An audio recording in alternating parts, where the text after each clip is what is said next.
जय हिंद। आज की इस वीडियो में हम आपको बताएंगे कि हिंदी की कॉपी टॉपर की तरह कैसे लिखना है। देख सकते हैं ये एक टॉपर की कॉपी है और ये इसका वायरल पेपर है। क्लास 10th 2023-24 का वायरल मॉडल पेपर है। इसका पूरा का पूरा इन्होंने सॉल्यूशन किया है और इनके 70 में 69 नंबर आए हैं हिंदी में। देखिए टॉपर की तरह आपको कैसे कॉपी लिखना है, बेहतरीन तरीका क्या है कॉपी लिखने का ताकि आपका एक भी नंबर न कटे। और यहाँ पर देख सकते हैं कि इस क्वेश्चन पेपर से आपके मोस्टली क्वेश्चन आपके 2024 बोर्ड एग्जाम में पूछे भी जाएंगे, तो इसका पूरा सॉल्यूशन आपको देखना है, लास्ट तक देखना है। अच्छे से बताएंगे कि कैसे हेडिंग बनाना है, कैसे इसको अच्छे तरीके से मतलब कि हेडिंग वाइज लिखना है और कौन सी गलती हर एक स्टूडेंट कर रहा है वो गलती आपको नहीं करना है, वरना करते हो तो आप फेल भी हो सकते हो, ठीक है ना। और कौन सी ऐसी गलती, एक और गलती कर रहे हैं स्टूडेंट कि वो सारा चीज बिल्कुल लिख दे रहे हैं लेकिन उस गलती के कारण उनको 0 नंबर दिया जा रहा है, ठीक है ना। तो आज की इस वीडियो में सारी चीजें बताएंगे कि आपको यहाँ पर गद्यांश, पद्यांश, खंड काव्य जो है आपका यहाँ पर जीवन परिचय वगैरह, लेखक परिचय कैसे लिखना है, सारी चीजें आज की इस वीडियो में बताएंगे कि आपको निबंध वगैरह सारी चीजें कैसे लिखना है, सब कुछ इस वीडियो में जानने को मिलेगा। बहुत मेहनत से यह वीडियो बनाई जा रही है, तो आप सबसे एक ही रिक्वेस्ट है कि इस वीडियो को लाइक करके और चैनल को सब्सक्राइब करके यहाँ से जुड़ जाइए, क्योंकि class 10th and 12th board exam की बहुत बेहतरीन तैयारी कराई जाती है और ये वीडियो स्पेशली हर एक बोर्ड के लिए, चाहे आप किसी भी बोर्ड से हो, कॉपी लिखने का तरीका अच्छा हो जान लेते हो तो आपके बोर्ड एग्जाम में अच्छे मार्क्स लाने से कोई नहीं रोक पाएगा। देखिए क्योंकि आपका टैलेंट एग्जामिनर के पास नहीं जाता है कि आप कितने मतलब कि पढ़े हैं, कितना याद है आपको, कितना आप तेज हो, वो नहीं जाता है। आपकी कॉपी में जितना आपने अच्छे से लिख दिया वही टैलेंट आपका एग्जामिनर के पास जाता है। आप जितना अच्छे तरीके से कॉपी लिखोगे उतना अच्छे आपके मार्क्स मिलेंगे। और कॉपी लिखने का ट्रिक होता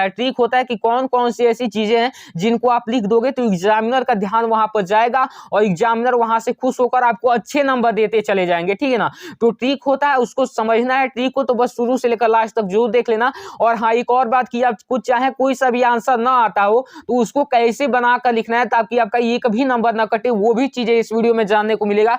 तो शुरू से लेकर लास्ट तक वीडियो को जरूर देख लेना। सबसे पहले देख सकते हैं ये आपका मॉडल पेपर है 2023-24 का, कक्षा 10 हिंदी का, ठीक है ना। तो इस मॉडल पेपर का ही ये सोल्यूशन है, बस बताऊंगा। देखिए सबसे पहले इसमें आपका आता है कि प्रथम के अच्छे से आपको पढ़ लेना है। जब भी एग्जाम देने जाए तो अच्छे से सारी चीजें पढ़ लेना है कि क्या करें कि प्रथम के 15 मिनट परीक्षार्थी को प्रश्न पत्र पढ़ने के लिए निर्धारित, यानी कि क्वेश्चन पेपर को 15 मिनट तक रीड करना है आपको कि हाँ कैसे कैसे क्वेश्चन पूछे गए हैं, कोई आसान है कि कोई हार्ड है, जो हार्ड है उसको टिक लगा दीजिएगा अच्छे तरीके से, ठीक है ना।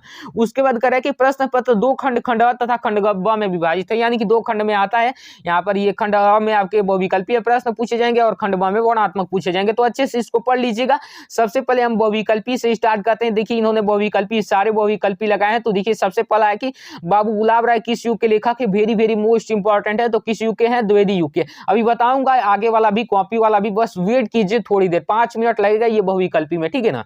उसके बाद करें चिंतामणि किस विधा की रचना है, चिंतामणि किस विधा की रचना है, तो निबंध विधा की रचना है, ठीक है ना। उसके बाद करें गबन, गबन किसकी रचना है, तो गबन जो है मुंशी प्रेमचंद्र जी की रचना है, ठीक। उसके बाद करें शुक्ल युग की समय अवधि है, शुक्ल युग की समय कब से कब तक समय अवधि है, 1919 से 1938 तक है। उसके बाद अगला करें कि नीड़ का निर्माण फिर किस विधा की रचना है, तो है आत्मकथा विधा की। उसके बाद अगला करें प्रिय प्रवास किस युग की रचना है, तो भाई साहब प्रिय प्रवास जो है द्विवेदी युग की रचना है। उसके बाद अगला करें कि मधुशाला किसकी रचना है, तो जो है हरिवंश राय बच्चन जी के है, ठीक है ना। उसके बाद करें भारत भारती किसकी रचना है, तो मैथिली शरण गुप्त की। आधुनिक काल कब से कब चला था, तो 1843 से अब तक। मतीराम किस युग के कवि हैं, तो रीति काल के हैं। हास्य रस का स्थायी भाव क्या होता है, हास होता है। उसके बाद करें सोहत ओढ़े पीठ पर श्याम सलोनी गात मनु नीलमणि शैल पर आतप प्रयोग प्रकाश, इस पंक्ति में कौन सा अलंकार है, तो इस पंक्ति में कौन सा अलंकार है भाई साहब बताइए आप ही, उत्प्रेक्षा अलंकार है, ठीक है ना। क्योंकि मनो मानो जिसमें आता है तो उत्प्रेक्षा अलंकार होता है, ठीक है ना। चलिए यहाँ पर अगला करें कि रोला छंद में कुल कितने चरण होते हैं, तो रोला छंद में कुल 4 चरण होते हैं, याद है। उसके बाद अगला करें क्या कि आकर्षण शब्द में कौन सा उपसर्ग है, तो आ उपसर्ग है। उसके बाद अगला करें क्या कि रचना के आधार पर वाक्य के कितने भेद होते हैं, तो 3 भेद होते हैं। पीताम्बर में कौन सा समास है, बहुब्रीहि समास है। उसके बाद आंसू का तत्सम रूप है, आंसू का तत्सम रूप अश्रु होता है, क्या होता है, अश्रु। तो यहाँ पर देख सकते हैं अश्रु। कृतवाची में किसकी प्रधानता होती है, कर्ता की प्रधानता होती है।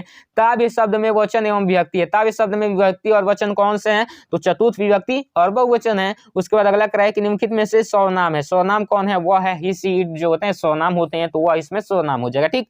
अब चलिए अब बारी आएगी इसकी, बस वेट कीजिए, थोड़ी देर वेट कीजिए, आप थोड़ी देर वेट करेंगे तो सारी चीजें आपको जानने को मिलेगी। सबसे पहले पढ़िए इसको, वर्णात्मक प्रश्न खंड ब यहाँ पर लिखा हुआ है, ठीक।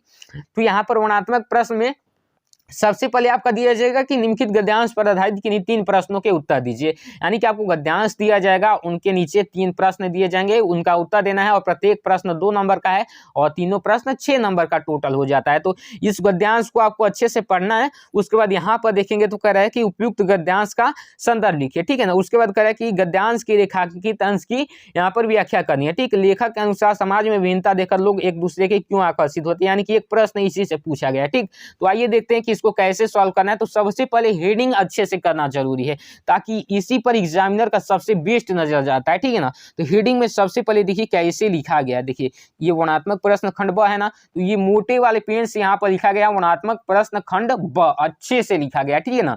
उसके बाद देखिए मोटे वाले पेन कैसे इस्तेमाल करना है, डॉट पेन भी इस्तेमाल करेंगे तो कोई दिक्कत नहीं, लेकिन मोटे वाले पेन से थोड़ा हाईलाइट होता है। लेकिन एक चीज होता है कि इस साइड भी आपको देखने को मिलता है इसका बैकग्राउंड, तो वो जो कॉपी होती है बोर्ड वाली वो थोड़ी मोटी होती है, उस पर लिखेंगे तो पीछे नहीं आता है। तो मोटे वाले पेन से हम लिखेंगे वर्णनात्मक प्रश्न खंड ब। उसके बाद देखिए, उसके बाद ये प्रश्न उत्तर कौन सा था, 1 नंबर था और गद्यांश था। तो देखिए बेस्ट ट्रिक क्या है कि यहाँ पर हम लिखेंगे प्रश्न उत्तर 1 और ब्रैकेट में हम लिखेंगे गद्यांश, यही बेस्ट तरीका है लिखने का, ठीक है ना।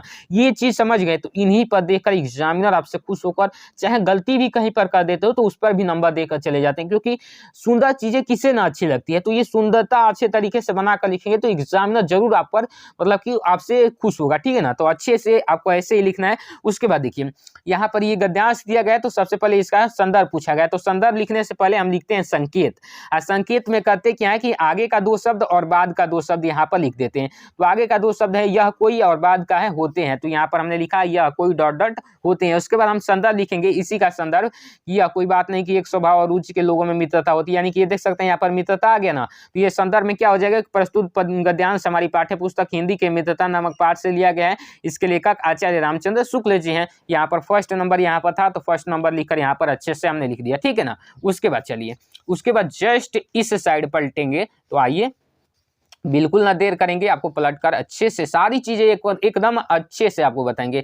देखिए अब कह रहा है कि गद्यांश के रेखांकित अंश की व्याख्या कीजिए। ये रेखांकित किया गया कि कोई बात नहीं कि एक स्वभाव और रुचि के लोगों में मित्रता होती है, समाज में मित्रता देखकर लोग एक दूसरे को आकर्षित होते हैं, इसका आपको मतलब कि व्याख्या करना है। तो रेखांकित अंश की व्याख्या 2 नंबर में लिखेंगे कि शुक्ल जी कहते हैं कि 2 व्यक्तियों में मित्रता होने के लिए यह आवश्यक नहीं कि उनके स्वभाव एक जैसे हो, यानी कि दोनों लोग एक ही स्वभाव के हो, ये कोई जरूरी नहीं है, ठीक है ना। क्यों नहीं जरूरी है, देखिए यहाँ पर उनके स्वभाव एक जैसे हो, उनकी रुचियां भी समान हो, वरन भिन्न स्वभाव के लोगों में भी मित्रता हो सकती है। समाज में व्याप्त विभिन्नता को देखकर निर्धन धनी की ओर, निर्बल बलशाली की शक्तिशाली की ओर तथा विनीत नम्र व गंभीर व्यक्ति उत्साही व्यक्ति की ओर आकर्षित होते हैं। अपने विपरीत मतलब कि लोगों की ओर आकर्षित होते हैं समाज में भिन्नता देखकर, ठीक है ना।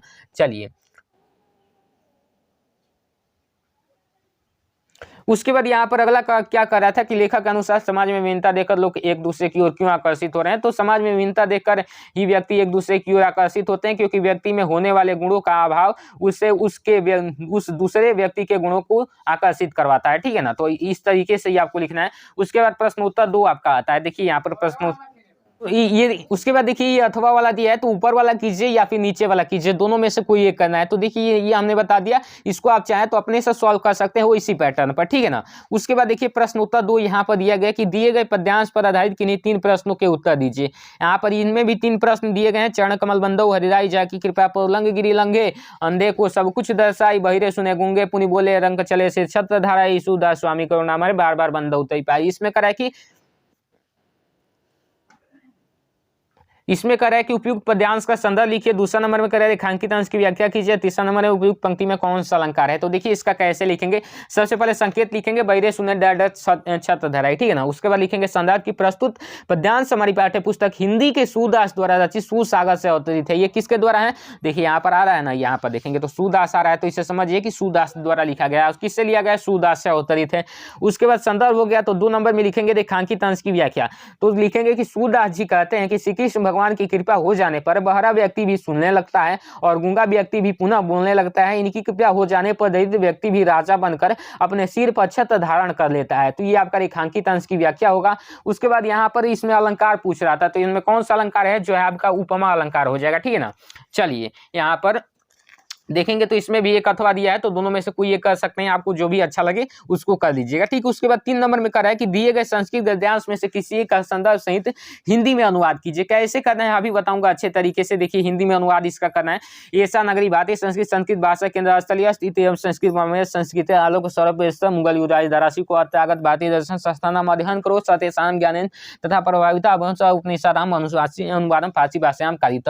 इसका आपको क्या करना है, संदर्भ सहित हिंदी में अनुवाद करना है। तो देखिए कैसे करेंगे। सबसे पहले लिखेंगे प्रश्नोत्तर 3 और ये संस्कृत गद्यांश वाला था, तो यहाँ पर हम प्रश्नोत्तर 3 डालकर यहाँ पर लिखेंगे संस्कृत गद्यांश। सबसे पहले संदर्भ लिखेंगे, तो ये देखिए ये किस चैप्टर से लिया गया, नगरी वाला बात हो रहा है। नगरी यानी कि कौन सा नगरी का, वाराणसी नगरी का बात हो रहा है। ठीक है ना, तो लिखेंगे कि प्रस्तुत गद्यांश हमारी पाठ्य पुस्तक हिंदी के संस्कृत खंड के वाराणसी पाठ से लिया गया है या फिर अवतरित है। अच्छे से लिखेंगे। उसके बाद इसका कह रहा था हिंदी में अनुवाद कीजिए। कहा क्या रहा, हिंदी में अनुवाद, तो लिखेंगे हिंदी में अनुवाद। इसमें लिखेंगे कि यह नगरी भारतीय संस्कृत और संस्कृत भाषा का केंद्र स्थल है। यहीं से संस्कृत साहित्य और संस्कृति का प्रकाश सभी जगह फैला। मुगल युवराज दरासी को यहाँ आकर भारतीय दर्शन शास्त्रों का अध्ययन किया। वह इनके ज्ञान से इतना प्रभावित हुआ कि उसने उपनिषदों का अनुवाद फारसी भाषा में कराया। किस भाषा में कराया दोस्तों, फारसी भाषा में कराया। ठीक है ना, तो थोड़ा यहाँ पर अच्छे से समझिएगा। उसके बाद इसमें भी अथवा करके दिया गया, दोनों में से कोई एक कर सकते हो आप।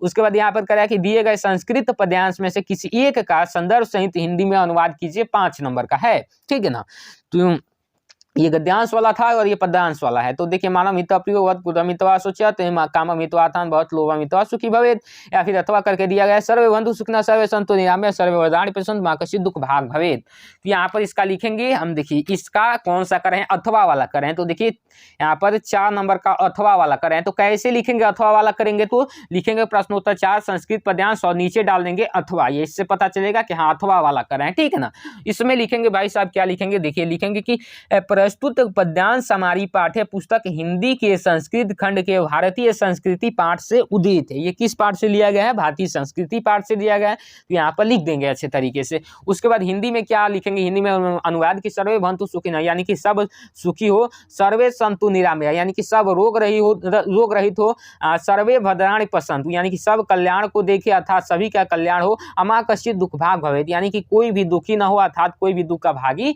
न बने। अच्छे से इसको लिखेंगे। उसके बाद देखिए ये वाला हमने कर दिया, ये वाला हमने कर दिया। उसके बाद हम 5वां नंबर पर आते हैं। क्या करा है कि अपने पठित खंड काव्य के आधार पर दोस्तों क्या करा है कि पठित खंड काव्य के आधार पर किसी एक का उत्तर देना है। खंड काव्य आपका 3 नंबर का है। खंड काव्य आपके जिले में जो लगता है वो आपको लिखना होगा। जो भी आपके जिले में लगता है अपने टीचर से पूछ लीजिएगा। ये तो मैं गारंटी नहीं बता सकता हूँ क्योंकि बहुत सारे जिले के स्टूडेंट ये देख रहे हैं वीडियो, तो कोई नहीं बता पाऊंगा कि हाँ यही आएगा।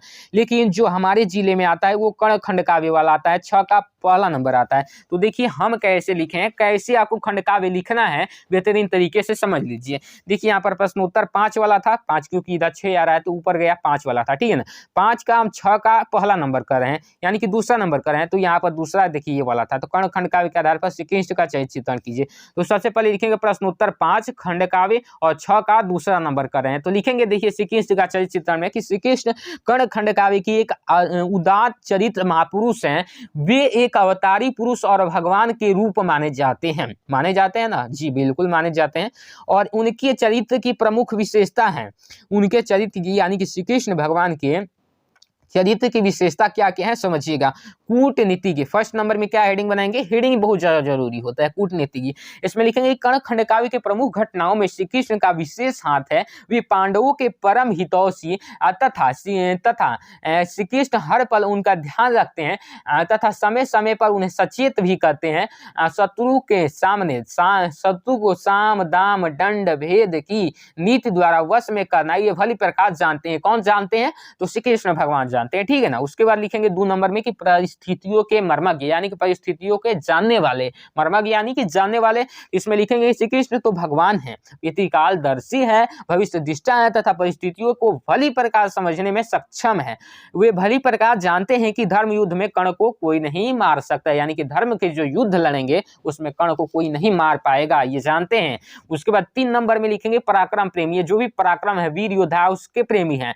श्री कृष्ण पराक्रमी एवं शूरवीर पुरुषों को निष्पक्ष निष्पक्ष होकर प्रशंसा करते हैं। वे कर्ण को एक अपराजय योद्धा समझते हैं, उसके शौर्य की ये भी प्रशंसा करते हैं। समझिए कि कर्ण के इतना शौर्य था कि उनकी प्रशंसा स्वयं कृष्ण भगवान करते थे। उसके बाद लिखेंगे मायावी, ये मायावी भी थे। क्यों थे, कैसे थे, अभी आगे जानने को मिलेगा। देखिए क्या कह रहा है कि कृष्ण की माया से महाभारत के सभी योद्धा परिचित हैं। वे महाभारत युद्ध में केवल अर्जुन के रथ का ही साथी ही न बने, साथी बने हैं और उन्हें अस्त्र शस्त्र न उठाने की भी प्रतिज्ञा की है। तो ये मायावी भी है, ठीक है ना। तो इस तरीके से आपको खंडकाव्य लिखना अच्छे तरीके से। अब चलिए, अब यहाँ पर देखिए, सबसे पहले यहाँ पर खंडकाव्य खत्म हो गया। अब आता है प्रश्नोत्तर 6 का क, जिसमें कहता है कि दिए गए लेखों में से किसी एक का जीवन परिचय लिखते हुए उनकी एक प्रमुख रचना का उल्लेख कीजिए। 5 नंबर का, तो 3 दिया गया। देखिए, डॉक्टर राजेंद्र प्रसाद, जयशंकर प्रसाद और आचार्य रामचंद्र शुक्ल। तो देखिए, इन तीनों को तैयार कर लोगे तो गारंटी है कि बोर्ड एग्जाम 2024 में देने वाले हो तो यही पूछे जाएंगे, ठीक है ना, क्योंकि ये तीनों बहुत ज़्यादा इंपॉर्टेंट है और गारंटी है हर साल ये पूछे जाते हैं। तो तैयार कर लीजिएगा डॉक्टर राजेंद्र प्रसाद, जयशंकर प्रसाद और आचार्य रामचंद्र शुक्ल का। तो आइए देखते हैं कि जीवन परिचय आपको कैसे लिखना है, कैसे इस टॉपर स्टूडेंट ने लिखा है। देखिए, सबसे पहले इन्होंने लिखा है प्रश्नोत्तर 6 का क, यहाँ पर प्रश्नोत्तर 6 का क, और लेखक परिचय है ना, कौन सा लेखकों का परिचय है, जीवन परिचय, तो हमने लिखा लेखक परिचय, इस तरह ब्रैकेट में बंद कर दिए। उसके बाद इन्होंने किया है 3 नंबर वाला आचार्य रामचंद्र शुक्ल का। तो देखिए, यहाँ पर 3 बना है और यहाँ पर बना है आचार्य रामचंद्र शुक्ल। अब उसके बाद देखिए, यहाँ पर इसके लिखने के बाद यहाँ पर हेडिंग बनाएंगे जीवन परिचय, और इसको लिखने के बाद तुरंत यहाँ पर एक बड़ा सा ब्रैकेट बनाएंगे और उस समय क्या करेंगे, यही चीजें एग्जामिनर आपको अलग, टॉपर मतलब कि एवरेज स्टूडेंट तो एवरेज ही रह जाते हैं, लेकिन टॉपर वो होता है जो यूनिक लिखता है, वही ना टॉपर बनता है। तो ये यूनिक तरीका है लिखने का कि नाम इधर लिखे, पिता का नाम, माता का नाम तो इनका ये मतलब पता नहीं है तो यहाँ पर नहीं लिखा गया। जन्म यहाँ पर लिखेंगे, जन्म स्थान लिखेंगे, मृत्यु लिखेंगे, रचनाएं लिखेंगे। नाम में आचार्य रामचंद्र शुक्ल, पिता चंद्रबली शुक्ल, माता का नाम इनका अननोन है, दिया नहीं था तो हमने नहीं लिखा, ठीक है ना। उसके बाद जन्म लिखेंगे सन 1884 ईस्वी, जन्म स्थान अगुना ग्राम, मृत्यु यहाँ पर 1941 ईस्वी में, रचनाएं रश्मिमांसा, कोई एक रचना लिख देंगे, ठीक है ना। तो इस तरीके से लिखोगे तो इससे पहले इस पर ध्यान जाएगा और तुरंत ही नंबर देकर चले जाएंगे। तो इसको आपको अच्छे से पढ़ लेना है कि आचार्य रामचंद्र शुक्ल जी का जन्म 1884 ईस्वी में। अच्छे तरीके से इस चीज को पढ़ लेंगे, अच्छे तरीके से जीवन परिचय सेम इसी तरीके से। हमारा मकसद है आपको पैटर्न समझाना कि कैसे एक टॉपर की तरह आप कॉपी लिखोगे। देन उसके बाद सारी चीजें लिखने के बाद यहाँ तक आपका जीवन परिचय आता है। तो देखिए, उसके बाद लिखने के बाद रचनाएं लिख देंगे, रश्मिमांसा, चिंतामणि, एक ही लिखना था, हमने 2 लिख दिया आपकी एक्स्ट्रा नॉलेज के लिए कि 2 याद रहेगा तो आपका एग्जाम में एक भूल भी जाएंगे तो आप लिख ले जाओगे, ठीक है ना। लेकिन एक ही आपको लिखना है, जो भी एक लिख लीजिए, ठीक है ना। उसके बाद देखिए, उसके बाद आपका यहाँ पर प्रश्नोत्तर 6 नंबर आता है। देखिए, प्रश्नोत्तर 6 का ख नंबर कि दिए गए कवियों में से किसी एक का जीवन परिचय देते हुए उनकी प्रमुख रचना का उल्लेख कीजिए। सबसे पहला है गोस्वामी तुलसीदास, सुमित्रानंद पंत और महाकवि सूरदास। इन तीनों को तैयार कर लीजिए, ये दोनों तो मोस्ट इंपॉर्टेंट है, दोनों हमेशा तैयार रखिएगा। 5 नंबर का है, 3 नंबर आप जीवन परिचय लिखेंगे तो, और 2 नंबर रचना लिखोगे तो मिलेगा, ठीक है ना। तो देखिए, इनका कैसे लिखे हैं, प्रश्नोत्तर 6 का ख लिखा है कवि परिचय, और इनमें लिखा है फर्स्ट वाला किनका था, गोस्वामी तुलसीदास, तो हमने लिखा गोस्वामी किसका, तुलसीदास का। लिखेंगे कि जीवन परिचय यहाँ पर सबसे पहले कि तुलसीदास का जन्म, यहाँ पर सन इतना अच्छे से लिख देना है। सबसे पहले ये चीजें आपको अच्छे से बना लेना है। जन्म, नाम तुलसीदास, जन्म 1532 ईस्वी, जन्म स्थान सूर्यग्राम, पिता आत्माराम दुबे, माता हुलसी देवी, मृत्यु 1623 ईस्वी में। अच्छे तरीके से इसको बना लेना है, अच्छे से छाप देना है आपको, ठीक है ना। छापेंगे जितना अच्छे तरीके से उतना अच्छा आपका नंबर मिलेगा, गारंटी है। यहाँ पर रचनाएं में लिखेंगे रामचरितमानस, कवितावली, दोहावली, एक लिखना है, हमने 3 लिख दिया आपकी एक्स्ट्रा नॉलेज के लिए, याद रखिएगा, ठीक है ना। सेम लेकिन इसी प्रकार से आपको जीवन परिचय लिखना है। उसके बाद देखिए, उसके बाद आपका आता है, क्या आता है, देखिए, अपनी पाठ्य पुस्तक में से कंठस्थ किया कोई एक श्लोक लिखे जो इस प्रश्न पत्र में ना आया हो, 2 नंबर का। तो देखिए, श्लोक कैसे लिखना है, श्लोक कैसे लिखना है।